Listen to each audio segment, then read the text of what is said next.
temos outra entrega, a novena, de Conversas no Lar, e hoxe temos unha persona, como sempre, todas son especiais, pero neste momento temos unha persona especial.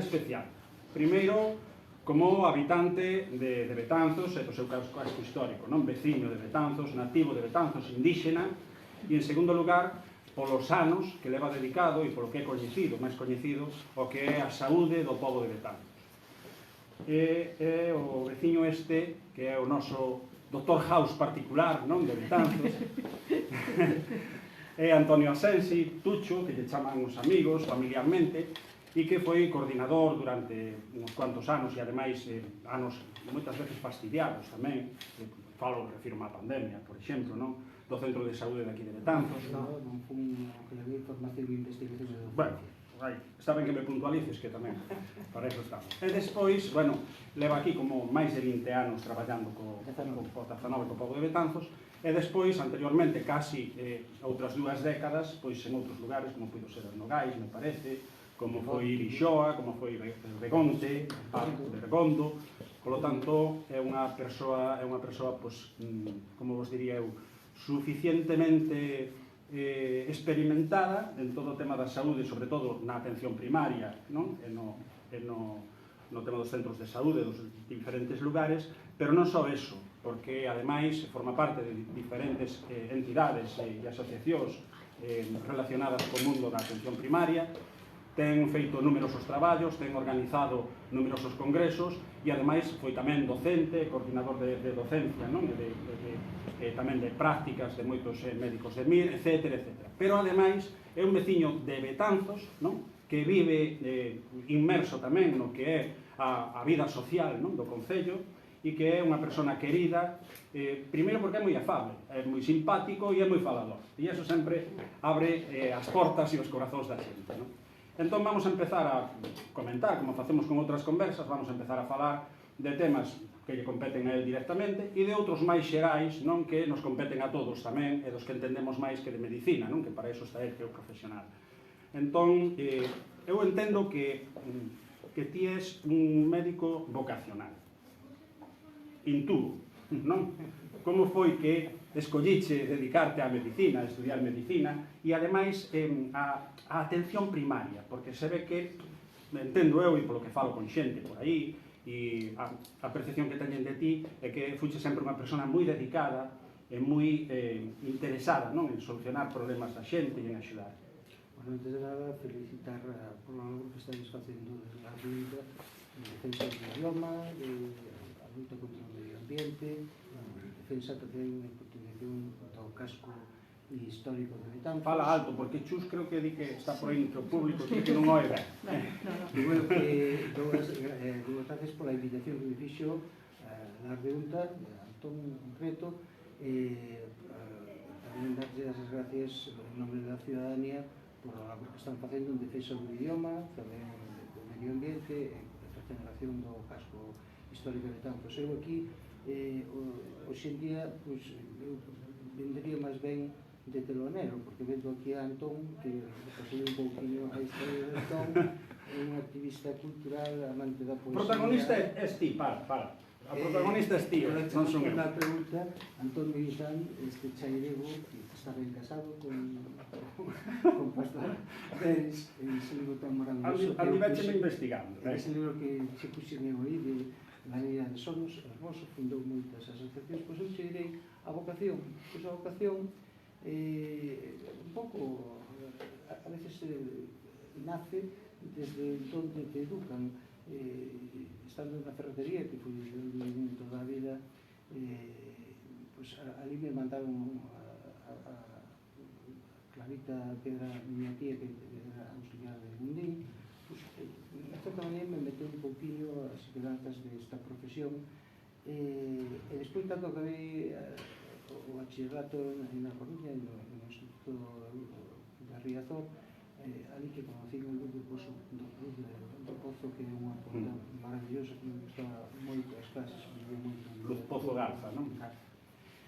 Pois Ángeles tamén Penas, que tamén fixemos muitos culturais, pois resulta que aí en Coruña o líder nesa clase quería estudiar náutica, influiu moito, e mi estive con el para que fixera náutica.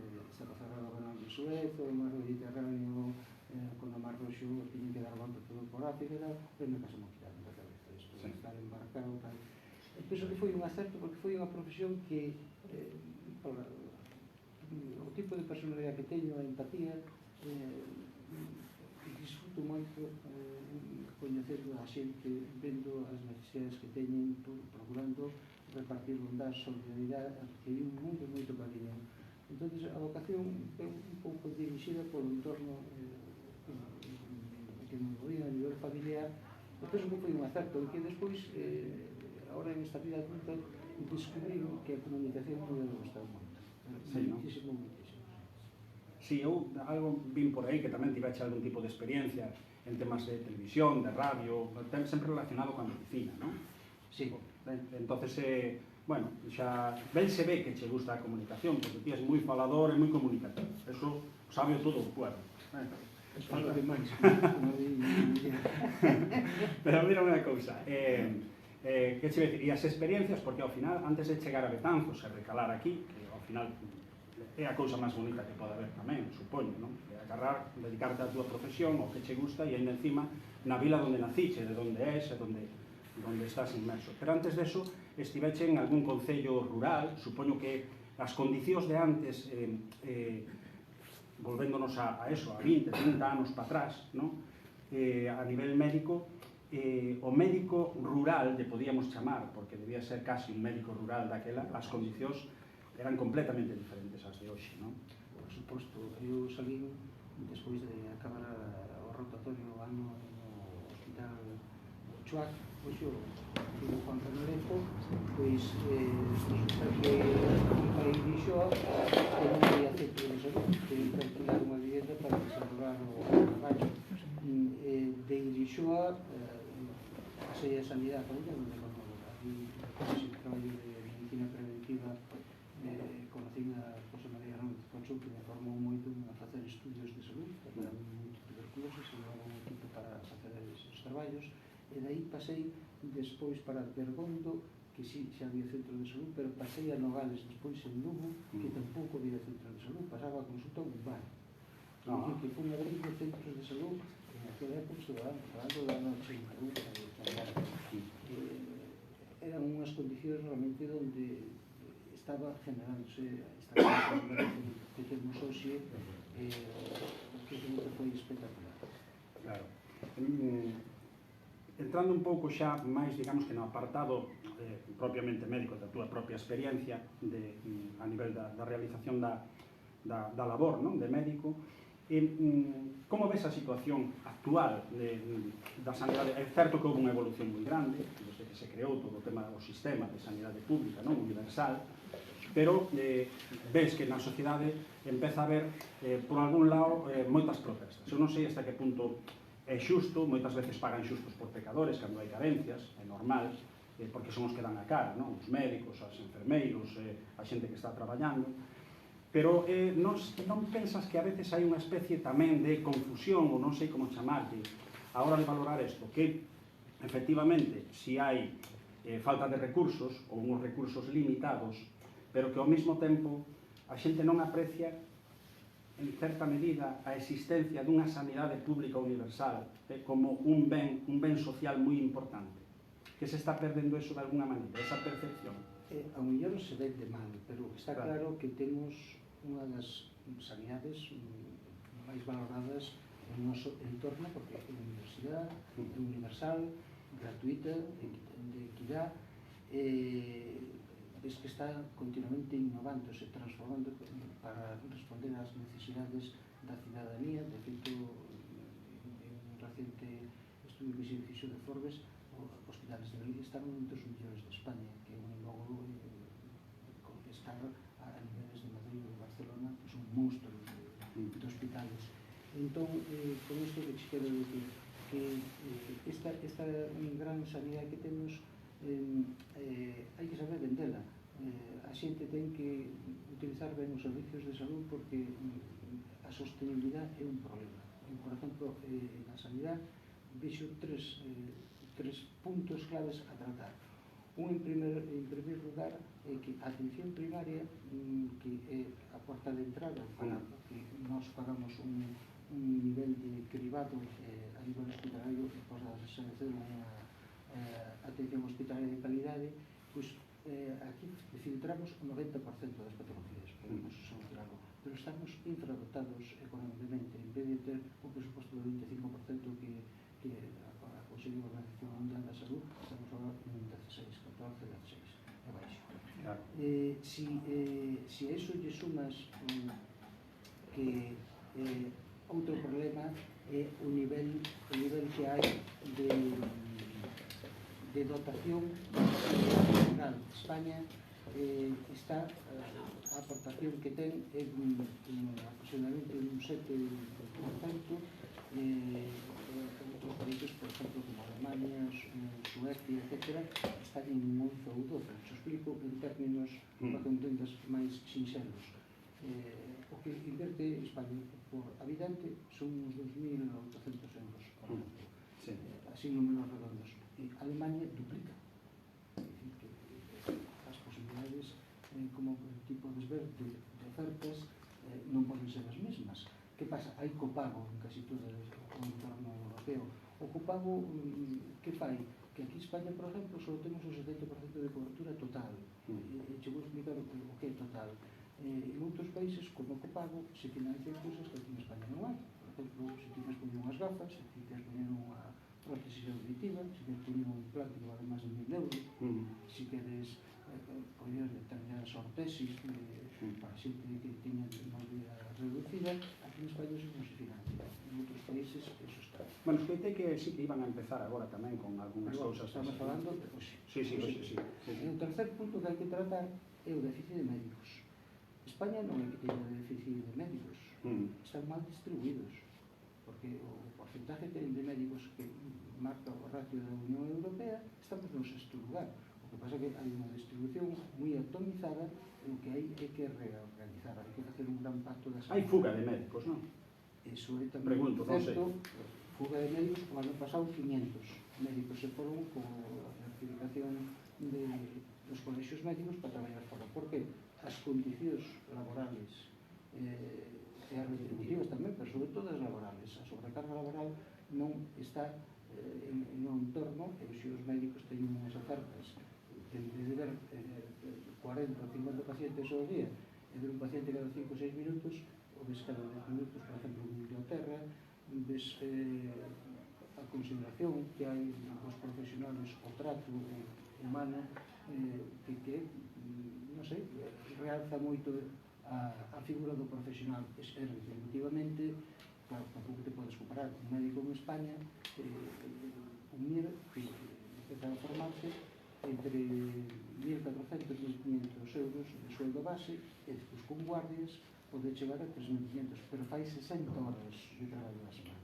Se tú faz 60 horas de traballo a semana, e tamén podes chegar a ese sueldo. En consecuencia, como que ben dis, España é o graneiro de médicos que hai en Europa. Claro, de médicos, bueno, e hai outros sectores que tamén, non? A nivel de formación, porque hai xente que se forma aquí, se fala, por exemplo, no tema de investigación, pero se aproveita en países de fora. Bueno, se ve nos jornais, non hai que ser moi...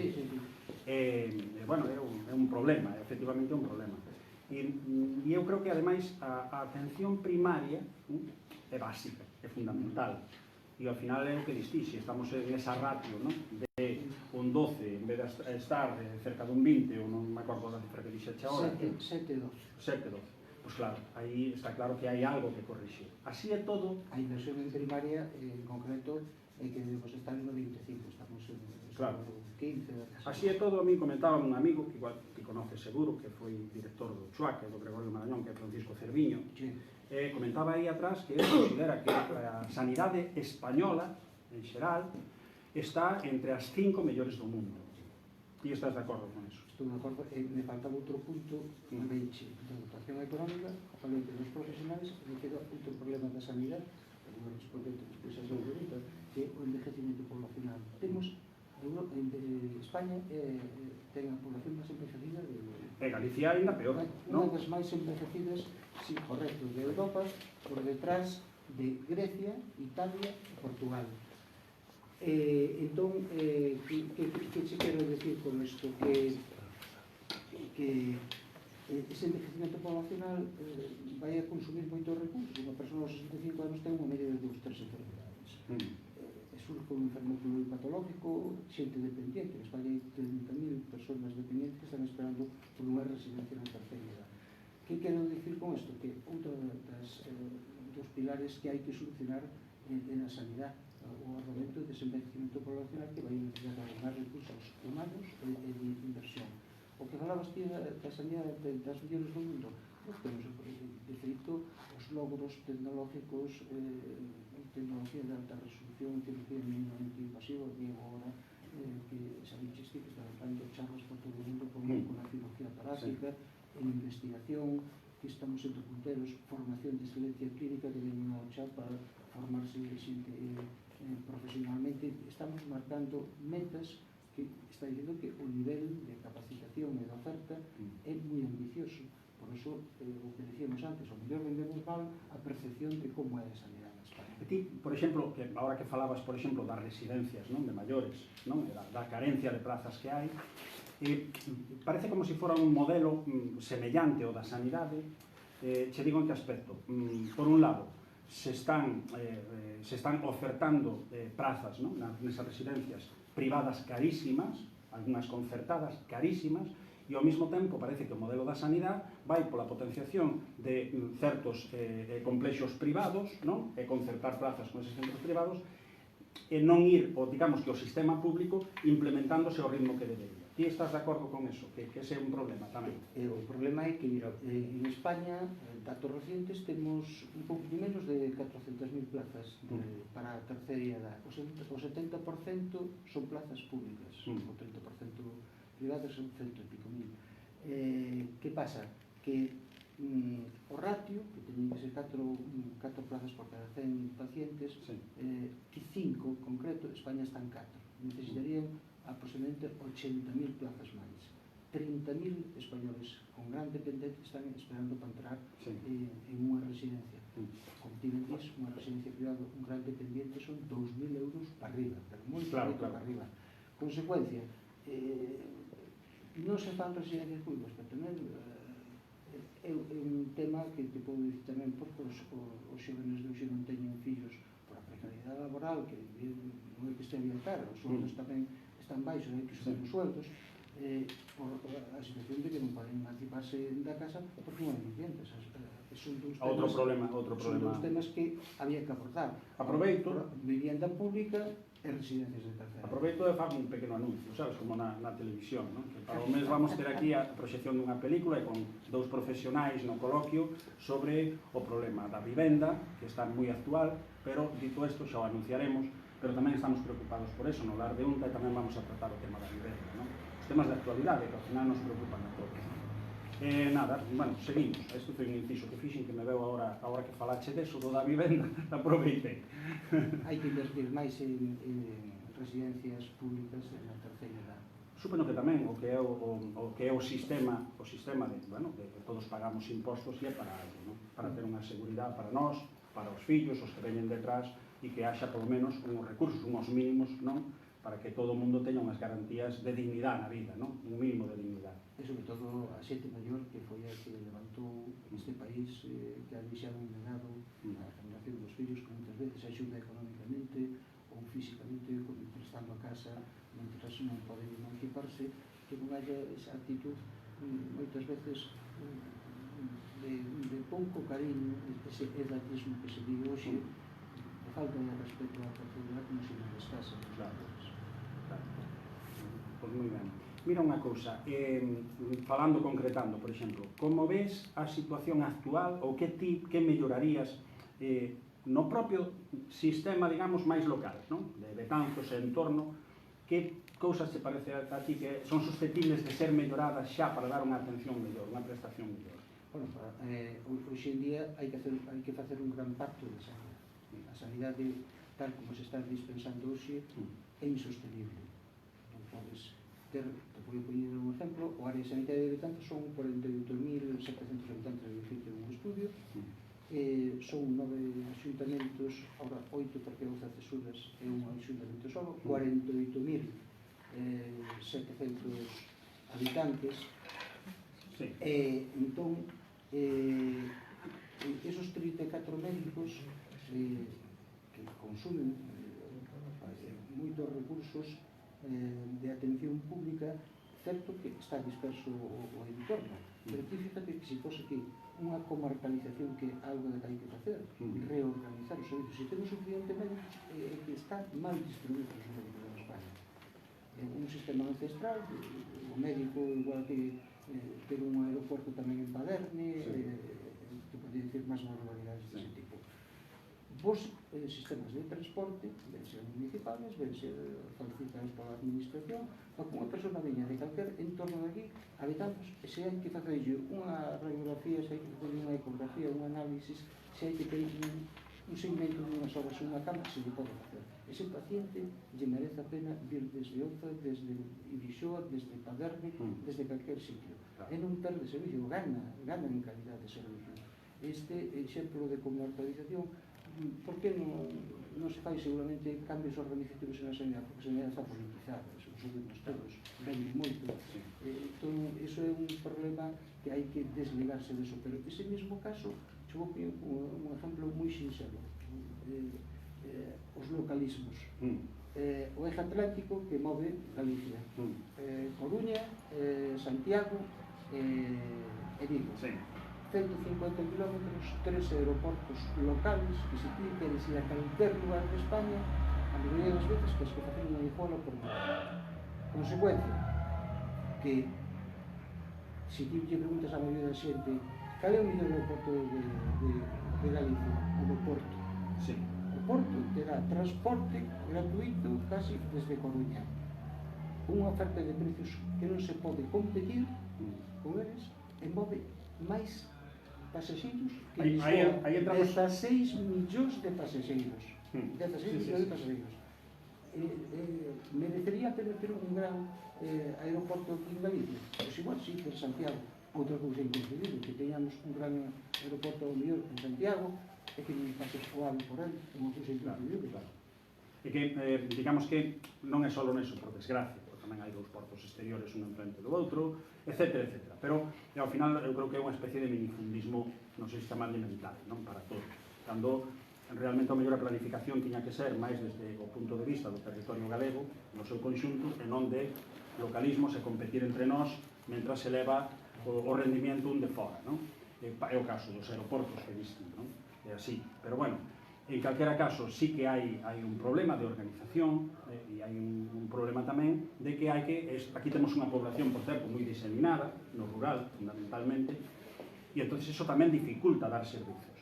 Por lo tanto, é fundamental eso, poder aproximar a xente con unha serie de servicios e de recursos, non? Para facilitar esa mobilidade, non? Ti, se tes aquí en Betanzos, esa comarcalización que estamos facendo, podes facer hospitalización a domicilio, podes facer seguimiento de crónicos, vos transportes para levar a asistencia inmediata, é dicir, a xente gana en todos os aspectos. O que hai que cambiar é o sistema organizativo de dispensa dos recursos, claro. Porque médicos os temos, pero están mal distribuídos. O novo problema de conseguir os médicos. Outro tema tamén importante, estamos exportando talento de moita calidad, como son os NIR, estamos importando xente que non ten NIR de Sudamérica. Claro. Preferentemente. Nos estamos perdendo moito respecto ao que estamos aportando. Cada médico nos costa aos españoles 300.000 euros formado en NIR. E depois non se saca rentabilidade. Me acordo antiguamente cando se formaban os pilotos de aviación en o ejército, acababan a formación e pasaban a Iberia ganando 300.000 euros. 50 millóns. Que pasa? Puxeron uns límites de dicir, non, ti acabas e vas a dedicar un certo tempo para rentabilizar a formación que nos fai. Claro. Moi ben. Pois mira, nada, o tema, vexo que estás documentado a tope, Non, estás... No, ves documentado que traes aí cifras clavadas de todo, un estudio, mi madre, hai que tomar nota despois do que quede grabado, datos a tope. No, pero moi ben, moi ben. Mira que che iba a dicir, co tema da pandemia, non? Sí. Que foi unha cousa que colleu a todo o mundo descolocado, prácticamente ao principio, sobre todo, non había recursos de nada, prácticamente se funcionaba a cegas, con un medo terrible. Aquilo parece que xa pasou e que non pasou nada, pero foi, digamos que algo histórico e que quedará na memoria, non? Dos que o pasamos, non? Dos que vivimos aquilo. Como se viveu desde o punto de vista dun centro que é o Centro de Saúde de Betanzos, local, como vivíchedes vos como profesionais ese asunto, todo da pandemia? Como vivíchedes? Bueno, con incertidumbre, porque non tiñamos conocimiento suficiente dunha enfermedade nova. Fíjate que nos últimos 80 anos, máis do 40% de moitas enfermedades foron zoonosis sempre, como esta tamén de Wuhan, que se bacteriólogos, que os pingolines, que desmontan a teoría de que se escapou un laboratorio. Entón, vemos que non estamos preparados para afrontar unha pandemia como esta. Non digo medo, pero sí desconocimiento de unha enfermedade que non sabes como actuar, en segundo lugar, como proteger. Non había medios de protección, pero en ningún momento sentíamos recelo por atender ao paciente. Fíjate que foi unha pandemia, vamos á luna, e non fomos capaces de detectar unha pandemia deste calibre que deixou no mundo 15 millóns de mortos en España, 120 tantos millóns de mortos, que foi casi, non sei se foron 13 ou 15 millóns de infectados. Unha verdadeira barbaridade que desbordou todas as previsións posibles. O que había que plantearse hoxe, estamos preparados para outra nova pandemia?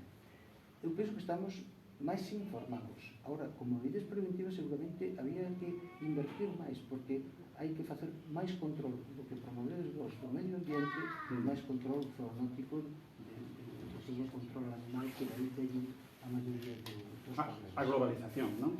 Que xenera problemas tamén.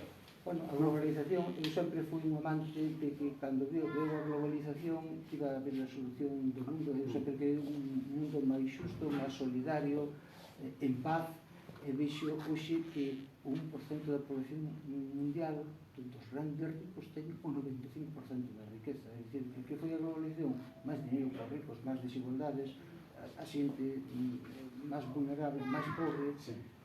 Iso temos que corregirlo. É dicir, ten que haber unha humanización do capital. O capital é necesario. Que te tocan 5 millóns de euros na lotería, se pode tocar a que falamos antes da primitiva, ao mellor non das ten postos de traballo. E os expós dicen, coño, para que ser un empresario, porque non eres empresario, hai que valorar tamén o empresario que arrisca. Ahora, que hai que humanizar tamén o capital. O capital non ten que ser ilimitado no crecimento. Entón, a nivel global, veu ben, porque a intercomunicación, o intercambio, as redes, as TICs, as técnicas de información e comunicación, é unha maravilla.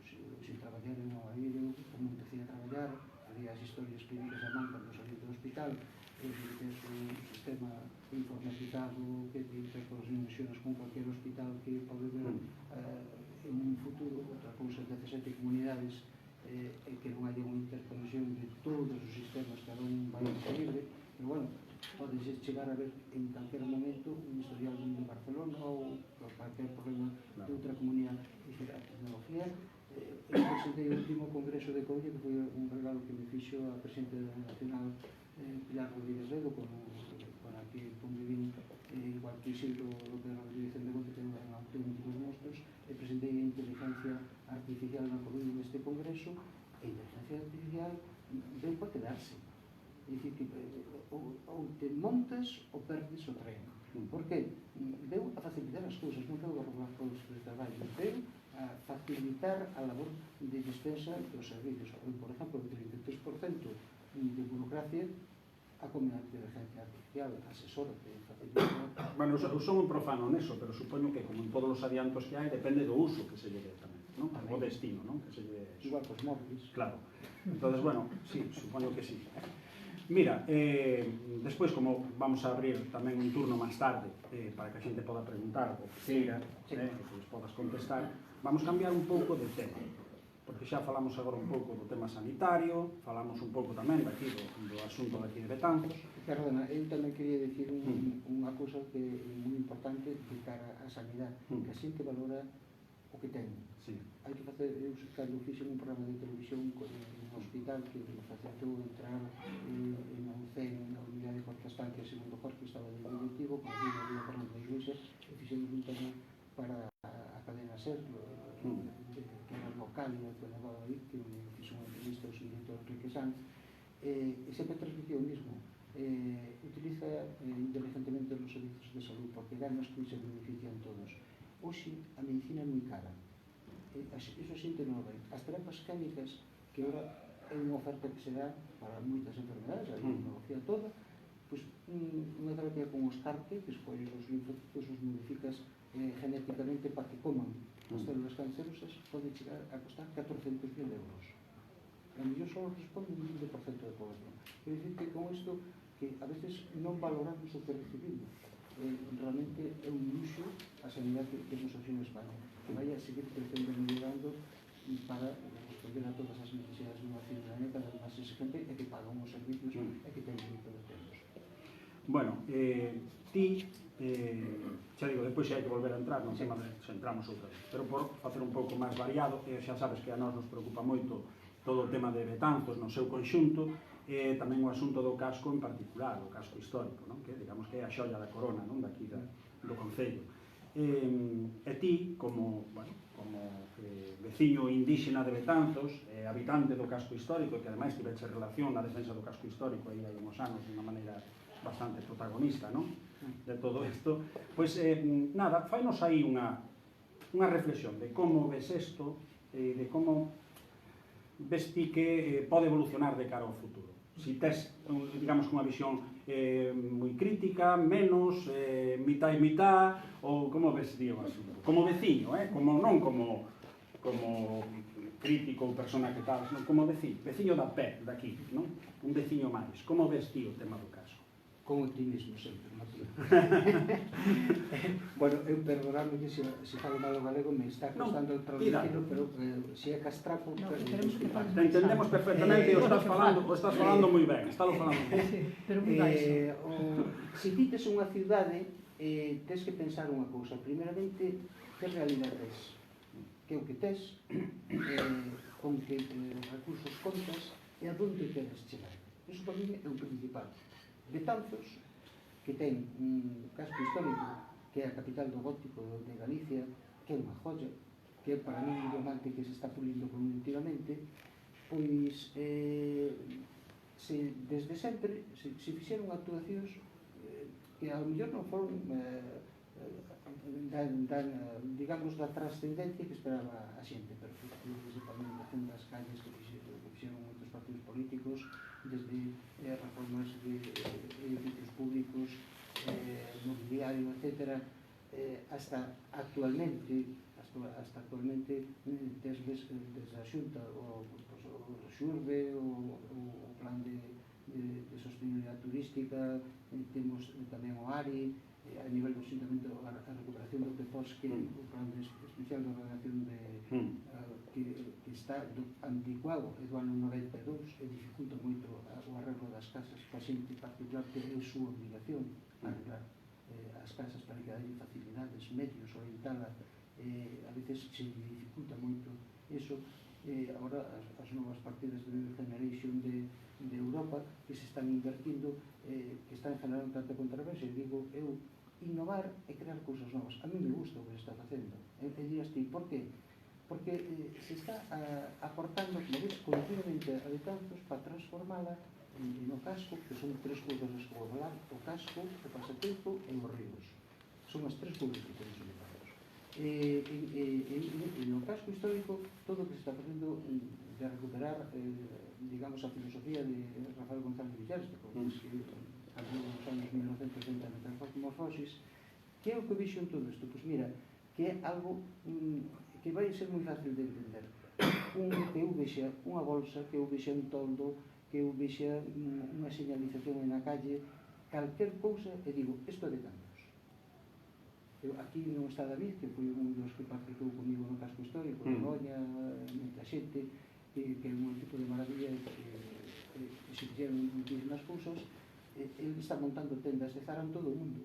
E ele sempre di, que teñen que ter as tendas de Zara, que tivese unha tenda de Zara en calquer país, esa tenda é de Zara, o sea, se identificas. Logo, estamos conseguindo unha uniformidade que abarca Betanzos. O color verde, típico de Betanzos verde, Rafael González Villar traballaba moito, me parece que era o ferro e a madeira tamén, etc. Entonces, gústame eso de intentar conseguir esa uniformidade, esa marca, esa, digamos, longitudinalidade para seguir crecendo. Segundo punto, que, como ves, sempre se están facendo cousas. Pode gustar ou non, ao mellor se vendeu mal por dentro, porque isto veu unha, digamos, un concurso de ideas sobre expertos que traballaron ao redor da lucha. Ao mellor se meteu un pouco a calzador, por iso esta, digamos, falta de entendimento de algo que, bueno, sempre os cambios nos costa adaptarnos a eles, pero son estéticamente a la larga valorables. O segundo punto, o pasatempo. O pasatempo, en 1914, foi o primer parque enciclopédico de España. Unha pasada. Ver aquí, por exemplo, un o capital de a muralla china, etcétera, para el sitio desa época, que non sabía igual, é un mundo. Agora, os hermanos García Naveira, que sei, fun a congresos, por exemplo, a Granada, a Sacromonte, e te tocan ali un pouquinho un flamenco, e tomas un piño, e che cobran uns cantos euros. Aquí, eso é unha cousa que se podía explotar tranquilamente. Os ríos, temos dous ríos que se poden facer perfectamente navegables. Eso comentaba tamén David, o arquitecto, que decía, oye, vas a Beiro, en Portugal, que chaman a Venecia portuguesa, ten comportas, que aquí compoño comportas, e podes tamén ter aquí un río navegable. Como ves, tres cousas que forman parte dos pilares fundamentales de Betanzos, poden ser sacar de rentabilidade, e temos aí na Coruña, cada ano chegan 400.000 viaxeiros de tráfico marítimo en los transatlánticos. Eu tamén quero dinamizar o casco como un turismo sostenible, pero fijar sobre todo a población que sea un dos motores importantes de Betanzos, o casco. Espero que algún día haya que tomar decisións tamén de facer actuacións para nombrar zonas como se chama, cando se disparan os precios da vivienda, non? Pois aquí o casco no século XV, cando todos os nobres querían ter a casa en Galicia, o motor económico de Betanzos vai a traer tamén un gran reclamo para o casco que ten que... Pero en todo isto, que a mí me parece genial, o que podas opinar, que poda compartir ou non, eu igual no mobiliario poderíamos discutir se nos gusta ou non nos gusta, se ao mellor é excesivo a carga tamén de mobiliario que de repente se volcou aí e de aparellos, non? Pero bueno, sin entrar xa en eses temas que ao final son cousas concretas, a ti non che parece que hai unha especie de falta de planificación global, de un pouco, como decía Siniestro Total, o que decías ti antes, aquilo de quiénes somos, de dónde venimos e hacia dónde vamos, non? De ter claro e que se nos conte digamos, desde os políticos e desde a xente que xestiona, que ten capacidade de xestión e ten ese encargo, de que se nos conte que se quere facer de Betanzos, porque moitas veces nos aparecen cousas que parece que choven de sorpresa, como se foran ocurrencias, pero a día de hoxe non está claro que haxa un plan definido do que se quere facer co Concello no seu conxunto, a nivel dun plan xeral estruturado todo eso, dun plan actualizado e que teña en conta que clase de turismo queremos ter. O turismo é necesario, porque é unha fonte de recursos, pero que clase de turismo, se turismo mochilero, se un turismo de máis calidad, se, bueno, un pouco que decías ti, non? E iso se fai, supoño que en base tamén a unha planificación, igual que a recuperación do casco histórico e un plan de turismo tamén que vexa, analice cales son as potencialidades, cales son as carencias e que se planifique todo eso. Ti non ves que ao mellor non hai unha falta de todo isto? Canto nós... Quero dicir, igual non hai, pero non nos la contan. Igual hai, pero non nos la contan, eu non a vexo. Eu non se podo dicir que desde sempre o que tuve en claro cando empezamos con a creación de a Asociación do Casco Histórico é que había que facer un plan integral. Ti se queres facer unha casa, tens que ter un proxecto. Claro. E aquí continuamente se están retrasando planes integrales, o POS famoso, agora estamos para o 27, parece que é o próximo que vai encargar en Lugo. Entón, iso é o que che vai a responder esa pregunta. Había un legado para deixar para largos anos. Por que non se vende ou por que non se planifica un PPOX, un plan integral? Porque quizás a visión moitas veces dos gobernantes en general, vamos a particularizar, é unha visión cortoplacista. Eu gusta de 4 anos, vou coller un plan integral para 15, 20 anos que non estás deixando un legado, estás poniendo unhas pedras que te van a recordar sempre. Entón, eu penso que aí esa aposta é unha aposta pendente, que é unha cousa que, por exemplo, a ciudadanía foi a concienciación que se intentou levar desde nosa asociación, despois agora con Juan Gómez, que é o actual presidente, está facendo moi ben durante a dinamización do casco con moitísimas actividades, é concienciar a población que se necesita ese plan. E que ese plan vai, de certa maneira, a obligar aos distintos dirigentes a comprometerse con un programa. Ese programa vai estar a altura de calquer ciudadano para que poida saber a onde se quere ir, que se vai a facer, en que condicións se vai a facer, en que se gastan os recursos. Entón, iso sí que se digo. Claro, aí atrás que fixéramos aquí no LAR as xornadas estas de arquitectura e patrimonio, que creo que se veraste aquí, e viñera aquí este arquitecto Manuel, falaba, el precisamente, falaba de que este tipo de cousas realmente hai que interactuar cos ciudadanos, cos habitantes, non? Porque senón non ten sentido, non? E eu creo que falta esa especie, non, de interconsulta, non, entre todos os afectados, porque ao final son os comerciantes, son os habitantes, son todo o mundo, non? Un pouco. E eu, non sei, vexo que moita xente se sorprende das cousas que van acontecendo pola falta de información tamén, non? E de consulta, non? De interactuar entre todos e polo menos falar. Non digo que haxa que darlle a razón a todos, non? Pero eso é fundamental. E ves eso tamén? Non digo que haya improvisación, que eu non o sei, pero o que si digo que ao mellor se podía vender de outra forma. Te acordas da sanidade, que a xente non valora moitas veces os servicios. Mover un ambulante costa 300 euros. Ir ao hospital a un servicio de urgencia pode costar entre 300 e 400. Un día de estancia no hospital costa 1.000 euros. Cuidados intensivos entre 2 e 3.000 euros diarios. Iso xente non o sabe. Unha época que se mandaba. Usted acaba de operar o de apendicitis. Costa apendicitis. Madre mía! Valoras os servicios. Pois aquí tamén estamos en unha etapa que quizás, en general, os políticos non digo que actúen con inmediatez, pero tan importante saber crear, saber innovar, como saber vender. Penso que esas son as habilidades dos políticos que empaticen con a ciudadanía. Eu, por exemplo, me parece que fui a un mitin en toda a vida. Bueno, tiveche tempo ir a máis, Tierno Galván. Tierno Galván. Non sei que fora no Alfonsetti, o vello profesor, e cautivoume a forma de falar. Digo, pudeme máis, a miña muller tenme prohibido meterme en política, porque se me meto en política, que non a política ou a muller, digo, non quero perder ni a muller ni os fillos, sino me veo tocando a guitarra e non meto en política. Entonces, con isto quero dicir que o vello profesor me gustou en esa conferencia que Madrid en ese momento ele estaba permitindo aos xóvenes que poñían valor o talento, o esforzo que el haría un Madrid para vivir o mellor. Entonces era un Madrid de oportunidade. Ele fusionou o mensaxe, porque quería da renovación da generación que estaba el vivindo. Entón, con isto que che quero dicir, os políticos teñen que ter habilidades para empatizar, para poñerse en un lugar o que se chama inteligencia emocional. Por exemplo, agora vou a facer un proxecto a nivel nacional. Os nenos teñen moito problema de inteligencia emocional, que son os futuros adultos, traballadores, e vemos que hai falta de complicidade en as aulas, con os profesores, con a propia familia, con a propia sociedade. Inteligencia emocional é parte da felicidade.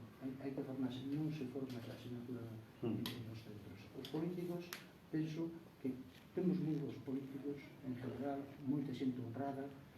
Penso que hai que ter un margen de prudencia para dicir, cando se fai algo, que non todo se fai improvisadamente. Yo digo igual que os traballos en medicina non se poden improvisar. Hai cousas que se necesita agilidade, inmediatez, pero non é a norma. O impacto aquí, a mellor somos tamén un pouco inmobilistas, porque non estamos, digo un refrán que o que se adapta ao cambio é o que gana o futuro. Decía Gandhi que é o motor do cambio, non? Ponte no caso de que non se fagan cousas. Pois eu, se se fan cousas, as aplaudo. Total, se acertar ou non, para mí é unha valentía xa enfrentarse. Que se vendan mellor, claro, que se expoñan mellor, certo, que se implica a ciudadanía, moito mellor, canto máis temos. E iso é a asociación de vos, a asociación de Casco Histórico, moitas asociacións que están concienciando a población de que o casco ten que ser un motor económico, darle vida e todas esas cousas. Aproveitamos a chamada, este lapsus que hai agora. Agora, se queredes, porque estamos xa chegándonos a unha hora de emisión, se queredes comentar algo aquí co Dr. House de Betanzos, sin ningún problema. Eu quería dicirche unha cousa agora que estamos aquí, que dos cousas importantes respecto a medicina. Unha, cando fixe eu en Radio Betanzos, que está precisamente aquí a muller de Eusebio Terreiro, que para mí foi un maestro que me meteu na radio, estuve moitos anos aí, que a xente mesmo que non no hospital para facer traballos de campo. Aí seguiu a saga xornalística coa filla, con Lucía, Fíjate que Eusebio Terreiro, pues mira, periodista do IDEA, estaba en EFE, estaba no periódico da noite, estaba en Radio Nacional, un grande, brindoume esa oportunidade. Outra persona que quero tamén dicir é que das moitas grupos americanos cantidad de moitísimas cousas. Para nós, Galán, o último lío, que foi unha maravilla, botou meses en facer, o último lío que vos vin aí, este señor que é genial, Juan Suárez Barros, que foi o que traxo de tantos estudios internacionales. Traxo o Euronut, que era un estudio multicéntrico europeo, que colleu de tantos, como moitas cidades, por a pirámide poblacional que tiña. Traxo xente dunha talla de Gregorio Varela, Olga Moreiras, que eran uns monstruos deste tipo de estudios, digamos, de alimentación, para ver como se alimentaba a población.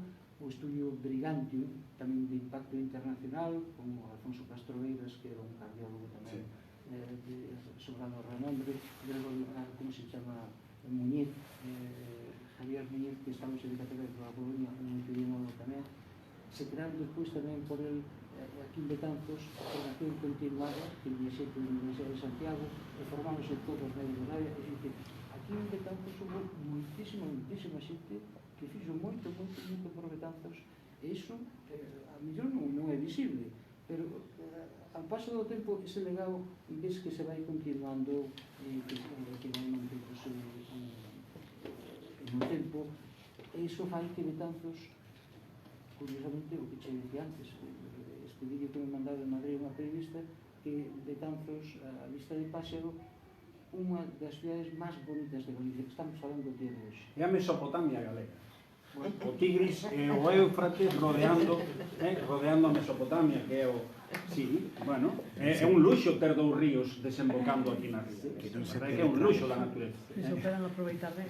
Pero bueno, sí, eso habería que aproveitalo ben, claro. E non viquite espadas. Bueno, a ver, alguén quere aquí comentar algo, preguntar, louvar ou criticar aquí o señor Antonio? Non, señor. Son aprendido a vida. E máis me preguntaría a unha muller que é un home, pero supónse que somos as presumidas, cantas mulleres de vos maquillaríades tendo a cara sucia? Poñeríades vos un vestido de noite con os zapatos sucios? E no casco histórico pasa o mismo. A ver, non podes adornar, de que che sirve poñer un banco se tes uns cableados terroríficos, vamos, pero de gordos como a estacha dun barco, nos arcos, en casas preciosas. Di que tes un balcón preciosísimo, pois menos mal que coas plantas, as flores estás colgando que se tapan os cables, pero é lamentable que non se poida facer eso. cousas importantes. Se te queres poñer guapo, pois as mulleres que en teoría sabemos máis deso, pois empezamos por lavar a cara en vez de pintarnos ou por limpar os zapatos, facer primeiro as cousas que hai que facer, e os adornos xa virán despois. E facer cousas, e ti que che gustan tantas plantas como a min, eu jamás plantaría, un eucalipto, un haya, un roble nunha maceta. Plantaríaos de pequenos, pero despois poñeríaos onde teñen que estar, no seu sitio. Ou ti plantarías un árbol de porta así nun balcón, nunha macetita. Non, porque os vas a, sabes que os vas a matar. E entón, pois, pero a mellor hai que deixar un sinsentido plantar árboles en macetas e logo cortar todos os árboles, o que se está facendo. Creo que cada ano cae o seu como mínimo. E a Catedral de Santiago cae, ao mellor en 2 ou 3 anos, hai un arquitecto enxeneiro, podenos decir, a Catedral de Santiago podes facer outra vez igualiña. Pero un árbol igual necesitas bastantes máis anos que para medrar que para facer a Catedral de Santiago. Non sei se entendo o que quero decir, penso que perfectamente. Estás incidindo en o que eu dixen desde o principio, que se tes un plan integral, sabe ser obligado. En principio, os planes integrales é como non se ve, soterramento de cambios. Non, e depois outra cousa, e depois a temporalización das accións, que hai cousas que teñen que ir primeiro e outras despois. Por iso, a primeira fase é que non se ve.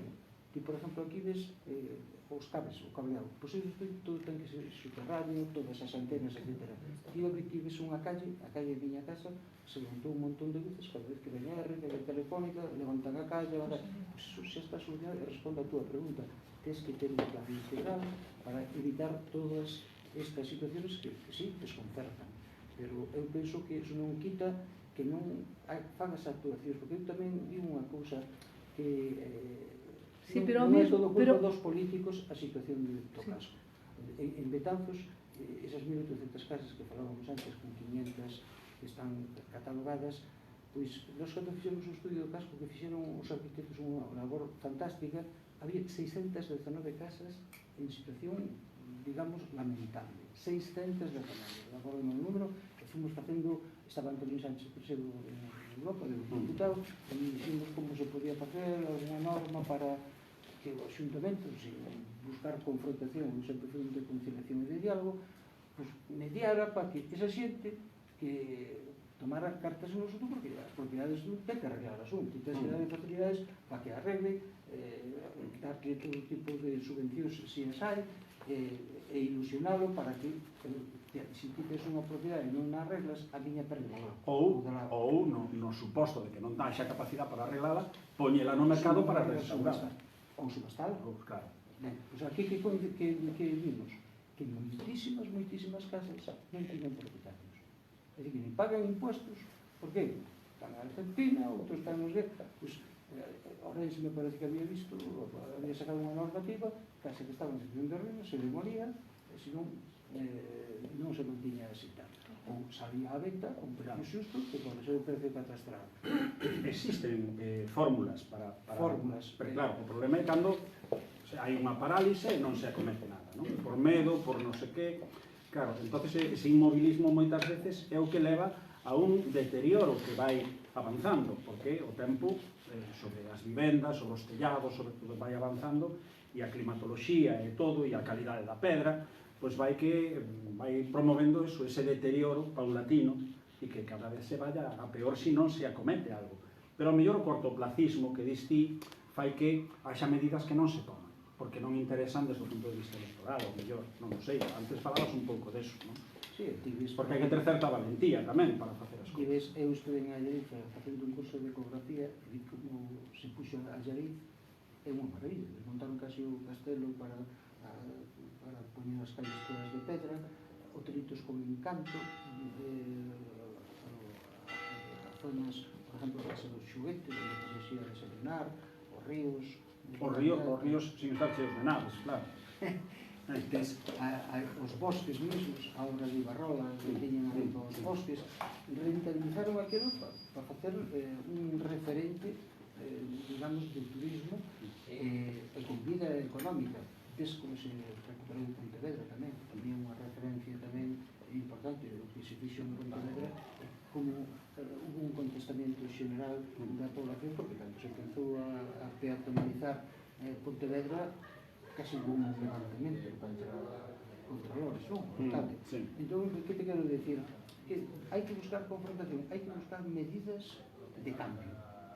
Para buscar cambios na vida, hai que cambiar o pensamento. E non buscar rentabilidade nunca personal, nin de votos, nin partidista. Eu penso que tampouco se non se busca. O que pasa que é moi ambicioso o caso, que nunca o vas a facer aquí, o que tens. O que pasa que é tempo que perdes, pero vas a ganar sempre o pouco que vas facendo, porque te vas ganando o tempo cada día máis. Falabades antes que creo que era Tucho, eras ti, decías que o Concello de Betanzos non personalizamos neste goberno novo, que teñen capacidade de xestión. Eu creo que non. Eu creo que teñen poder de xestión, capacidade cero. Estás vendo? Falabades tamén das facilidades para rehabilitar casco e tal. É todo o contrario. Ti queres cambiar unha ventá aquí, e dixe, non, a Xunta di que non. Da cara, como me representas ti? Se a Xunta di que non, ti tens que pelear contra a Xunta ou contra que sexa para poder cambiar a ventana. O sea, básicamente é eso. Eu creo que a defensa do casco histórico está aí. Home, eu comentaba, creo que onte contigo, cando nos encontramos, Perdona, é que tanto patrimonio, sí, é verdade que conserva o patrimonio, pero eu non considero que na Rúa do Rollo, para cambiar unha ventá, haxa que pedirlle permiso ao patrimonio. Porque Camiño de Santiago é absolutamente ridículo. Con perdón, manda, guapo. Absolutamente ridículo. Hai que mellorar, pero o primeiro que teñen que fazer son as propias institucións. Oiga, como me pide usted que na Rúa do Rollo teño que pedirlle permiso a patrimonio para cambiar unha ventá? Ou incluso aquí, ou manido o tema de madeira. Hoxe hai produtos e cousas que melloran a madeira 100 veces. Estéticamente vai ser exactamente igual. Non sei, é cuestión de xestión de feito, as normas van variando tamén, non son estáticas, porque co tempo, mellor dunha maneira lenta, pero vanse modificando.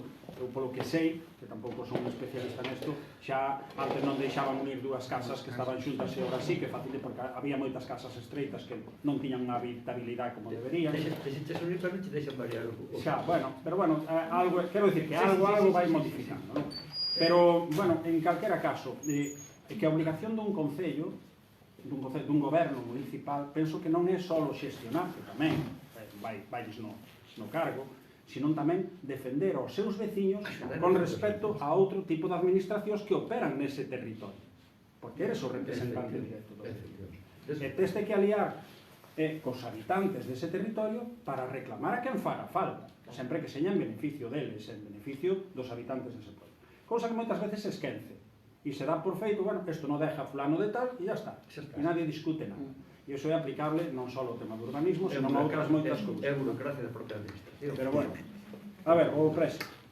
A ver, bueno, despois do que falamos, eu creo que aquí Betanzos ten, bueno, a súa fortaleza foi ser a capital da Bisbarra, está dimensionada con unha serie de infraestructuras, o que falabas ti ao centro de saúde, a nivel da Bisbarra para dar servicio a 50.000 habitantes, escolarmente pasa similar, tal, pero levamos nun proceso paulatino de que Betanzos se queda estancada nunha poboación, vemos que os concellos do redor están medrando, entonces esa visión de Betanzos como capital, cada vez a Bisbarra empeza a percibila menos e de feito o poder dos habitantes que están collendo os concellos do redor fai que moitas empresas xa se vayan a instalar ali, os notarios xa se instalan nos concellos do redor en vez de centralizarse en Betanzos, etcétera. Non? Ben, partindo da idea de que quen ten que telo non ten unha idea do que é Betanzos, pois as circunstancias nos están levando a dúas posibles situacións. Non? Por un lado, é dicir, hai unha idea de Betanzos como que ten que volver a ser esa cidade para o cal vai ter que volver a medrar en poboación do xeito que seña, non? E volver a ser esa capital da Bisbarra e exercer como tal. E hai outra visión en Betanzos que dice, no, bueno, nós somos unha cidade de 13.000, 15.000 habitantes, somos unha xoia, hai que poñer en valor esa xoia, pero aquí non hai por que convertir isto nunha cidade de 30.000, de 35.000, non? Como están outras cidades, temos que quedarnos co que somos. 15-20.000 habitantes, pero, sí, todo moi ben cuidadiño, que veña a xente aquí a visitarnos a, eso, unha cidade de calidade de vida moi elevada. Cal opinas que... Cal é a túa visión do que debería ser Betanzos en estas dúas? Bueno, a reflexión que estás facendo ti, que me parece que é inteligente, toda cidade, por exemplo, como a Coruña, que é unha península que non ten capacidade de crecer, pois en Coruña me parece que San Pedro de Bisma, máis grande, que son as zonas que se está crecendo vivenda, a xente escapa unha, porque se non hai vivenda, os precios tamén da vivenda son disparatados. Entón, pois vai en círculos concéntricos, sei, Culleredo, a parte de Oleiros, Cambre, van seguindo esas circunferencias. A Betanzos por que non lle chegou? Pois quizás porque nos falta esa circunferencia para chegar, porque Betanzos podía ser, por as comunicacións que ten con a Coruña, unha cidade dormitorio da Coruña, é dicir, os pisos en Betanzos, se os subera, era moi cómodo para a xente, e de pagar en a Coruña unha cifra inasumible, delan Betanzos. Que iso lle convendría a Betanzos? O que está claro que as cidades hai que buscar sempre un equilibrio, pero hai que buscar dinamizar a economía, e todo o que sea ser un motor económico para a población en general, sin romper esos equilibrios do entorno, patrimonio, etc., penso que son dos. Aquí, por exemplo, ves, como ti ben decías, Sada ten agora, me parece que 17.000 habitantes. Tiñe moita menos población que Betanzos. Betanzos, exactamente, está en 13, está clavada. Vamos así, anos e anos.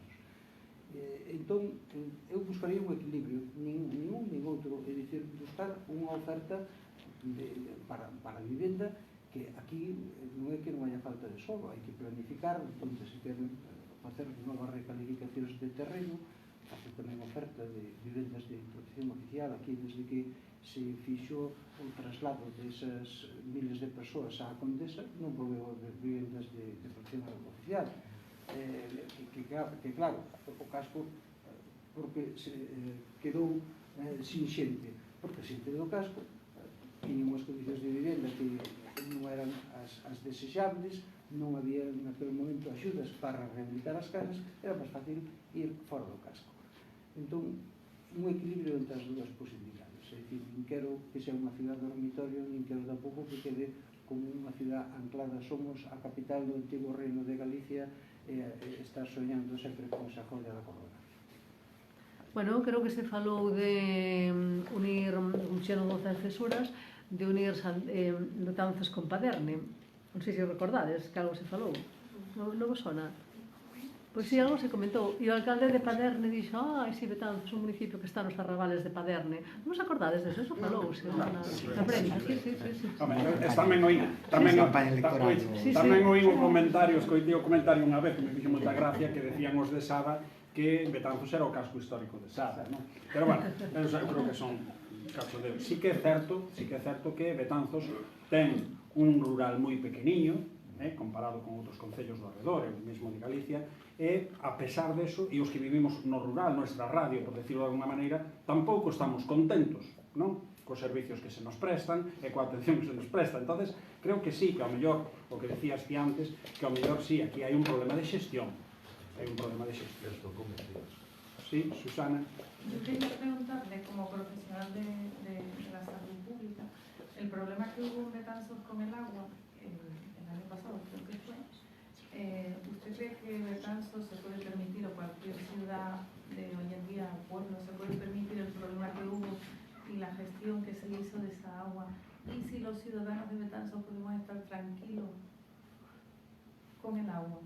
Bueno, sí, vamos a ver, tranquilo sí, porque as medidas sempre van a ser eficaces para afrontar un problema. O que pasa que a determinación de virus en auga non se facían, o norovirus en concreto, e pelo menos me habían feito unha entrevista á Televisión de Galicia, expliqueille que ese tipo de controles non se fan habitualmente nas augas. Entón, que ocurre? Que, pues, bueno, se vai a aclarar ahora onde foi o posible vertido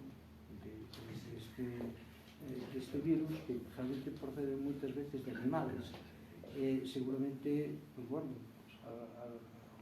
ao lado do río que ven hasta donde hai a depuradora e todo eso, pues seguramente hai que saber as condicións que se dieron para unha actuación non desexable que se producera ese tipo de gastos que dices que tampouco non tuvo unha gran trascendencia clínica porque non eran de gran gravedad os casos que se presentaron, pero penso que pode iso ocurrir en calquer ciudad que non se respete o medio ambiente, os vertederos incontrolados, a utilización dos ríos para botar calquer tipo de residuos, pois iso o que dicía antes, para evitar que veñan futuras pandemias hai que cuidar o medio ambiente e hai que cuidar a vida dos animales, senón vamos a estar expostos. A veces se está falando ahora da gripe aviar, a gripe aviar está aí sonando, se están tomando xa medidas, pero bueno, hai que ser preventivos, hai que actuar preventivamente antes de que veñan os problemas. E iso que estás contando, sí que estou tranquilo, as actuacións que se fixeron, se hubo ao mellor a suficiente información ou foi unha información confusa, pois bueno, cando hai varias administracións metidas en ese caso, a empresa de augas, a administración local, a autonómica, tives que cada un Sí, bueno, houve naquela época, eu recordo tamén que algún laboratorio falou de heces humanas, non? Eso o primeiro que fai pensar é nas depuradoras que hai máis arriba, tanto de Ozacesuras como de Coirós, que de que ao mellor decantaran de alguna maneira insuficiente ou irregular o que eran os vertidos desas depuradoras, porque se falan de heces humanas, entón o tema xa é preocupante, non? De verter ao río, non? E despois que, bueno, eu creo que se falara tamén de acometer, creo que de momento non se fixo nada, prácticamente nada, ou non hai información, non o sei, de acometer todo o que era unha revisión do ciclo da auga en Betanzos, non? Precisamente polos problemas que podía xenerar xustamente no verán, non? Que cando son as épocas máis fastidiadas, non? Para todo isto. Pero bueno, en calquera caso, creo que falta información tamén, non? Comunicación sobre realmente o que se está facendo, se é que se está facendo algo de cara ao futuro, de garantizar a saúde das persoas en este tema do tratamento das augas, que ao final creo que debemos todos a diario, non? Algo que hai que tamén retomar, un plan integral, o soterramento, todo o que hablábamos dos cables, pero a renovación de todas as traídas. Sí, a rede de saneamento, etc. Que iso non se ve, é costosísimo, pero é necesario.